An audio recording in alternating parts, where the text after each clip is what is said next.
Olá, alunos do terceiro ano. Aqui quem fala é o seu professor de Física, Wesley. E nessa videoaula a gente vai trabalhar com o módulo 4. Física 4, módulo 4. Cinemática escalar, parte 2. Veja esse movimento dessa bola. É uma trajetória parabólica. Veja o lançamento dessa caixa, na verdade foi solto. Uma caixa que é solta de um avião em movimento. A trajetória também é parabólica. Veja que esse movimento, é difícil estudar o movimento que ocorre na atmosfera. Para a gente estudar o movimento que ocorre na atmosfera, nós estudamos as componentes de seu movimento. A componente desse movimento na horizontal e a componente desse movimento na vertical. O mesmo acontece para esse pacote. É difícil estudar o movimento desse corpo. O que é estudar o movimento? É definir seu espaço, sua velocidade, sua aceleração em cada instante em relação a um referencial. É difícil estudar o movimento desse corpo que ocorre na atmosfera.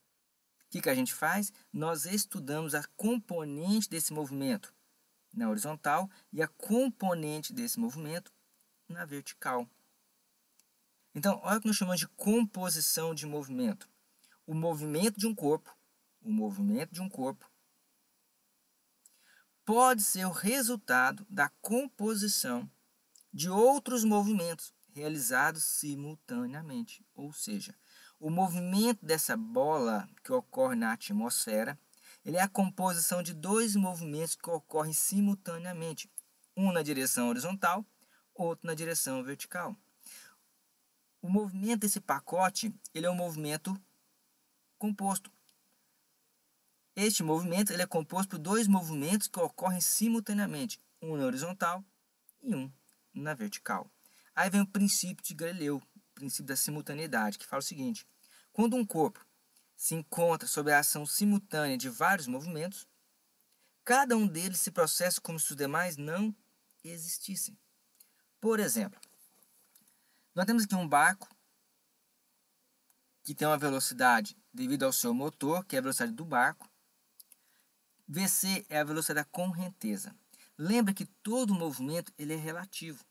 Então, para uma pessoa que está nas margens do rio, qual é a velocidade do barco em relação a esse referencial que está na Terra? Eu chamei de BT, velocidade do barco em relação à Terra. É a somatória das duas velocidades. A velocidade própria do barco, devido ao seu motor, mais a velocidade da sua correnteza, porque os dois movimentos ocorrem na mesma direção e sentido. Para um referencial que está na Terra, o movimento desse barco ele é composto pelo movimento do barco em relação à água, mais a velocidade da correnteza. Como o barco caminha em sentido contrário à correnteza, qual é a velocidade do barco em relação a esse referencial que está na Terra? É a velocidade do barco menos a velocidade da correnteza. Nesse exemplo, a velocidade do barco é perpendicular à velocidade da correnteza. Portanto, para quem está na Terra, qual é a velocidade do barco em relação à Terra? Essa é a velocidade do barco em relação à Terra. E nesse caso, a velocidade da correnteza não influencia no movimento do barco, apenas arrasta o barco para baixo. Só isso. Então, como que eu faço para achar a velocidade do barco em relação às margens da Terra? Teorema de Pitágoras. A velocidade do barco em relação à Terra ao quadrado é igual à velocidade do barco em relação ao motor ao quadrado, devido ao motor, perdão, a velocidade do barco devido ao motor ao quadrado mais a velocidade da correnteza ao quadrado. Velocidade relativa. Dois corpos. Quando dois corpos estão em movimento um em relação ao outro, nós dizemos que tem um movimento relativo, um em relação ao outro. Para a gente calcular a velocidade relativa, você imagina que um dos corpos está parado e você transfere todo o movimento para o outro corpo. Se os corpos estão movimentando na mesma direção em sentidos opostos, seja uma aproximação ou um afastamento, a velocidade relativa entre os dois corpos é a soma dos módulos das velocidades. Então, se esse corpo está a 10 e esse está a 20, a velocidade relativa de aproximação entre os corpos é 30. 10 mais 20, 30. Se está a 10 e está a 20, a velocidade relativa de afastamento entre os corpos é 30. 10 mais 20, 30. Mas se os corpos estão em movimento na mesma direção e sentido, a velocidade relativa basta subtrair o módulo da velocidade de maior intensidade pela velocidade de menor intensidade.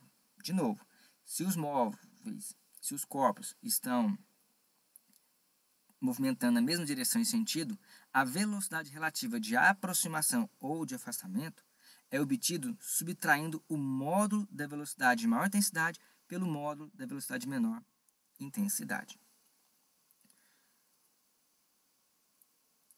Vamos detalhar agora, fazer um detalhamento do lançamento vertical e queda livre. Tanto o movimento vertical quanto o movimento de queda livre são movimentos que ocorrem desprezando a resistência do ar, e eles são movimentos uniformemente variados. Então, todas as expressões do movimento uniformemente variado são válidas para o movimento de queda livre ou lançamento na vertical. De novo, o lançamento na vertical e o movimento de queda livre são um movimento uniformemente variado. Lembre-se que a aceleração da gravidade é sempre vertical para baixo. Qual que é a diferença? No movimento de queda livre, a velocidade inicial é zero, porque é queda. Você vai deixar o corpo. Então, ele sai com qual velocidade inicial na direção y? Zero. Já no lançamento na vertical, a velocidade de saída é diferente. E na altura máxima, quanto vai a velocidade do corpo? Zero.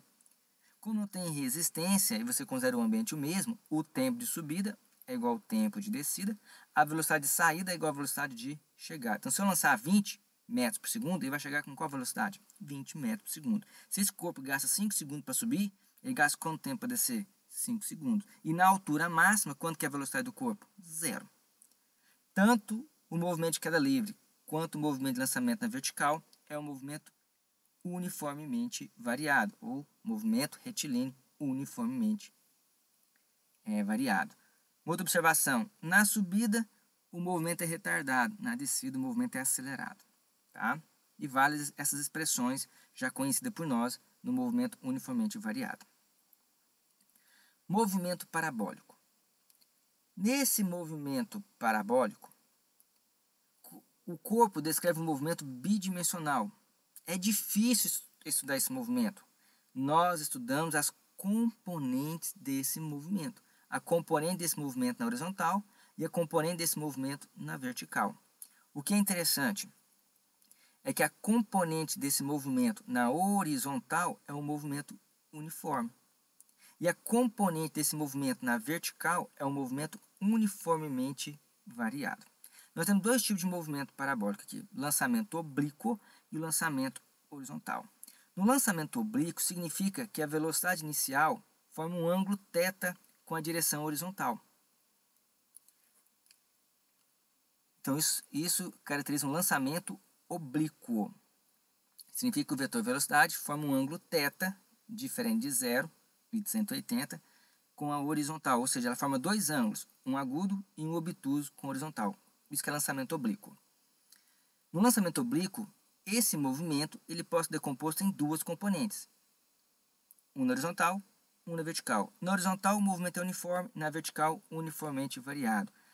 Na altura máxima, a velocidade do corpo é igual à velocidade da sua componente na horizontal. E na altura máxima, quanto que vale a velocidade da componente na direção y? Zero. Então, de novo, na horizontal o movimento é uniforme. Vale a expressão espaço final igual ao espaço inicial, mais velocidade da componente na direção x vezes o tempo. E é constante. Na vertical, o movimento é uniformemente variado. Vale as expressões do movimento uniformemente variado. Essas expressões aqui, ela nos permite calcular de uma forma mais rápida o tempo de subida, a altura máxima e o alcance, que é o deslocamento máximo do corpo na horizontal. Mas você consegue fazer esses cálculos com essas expressões.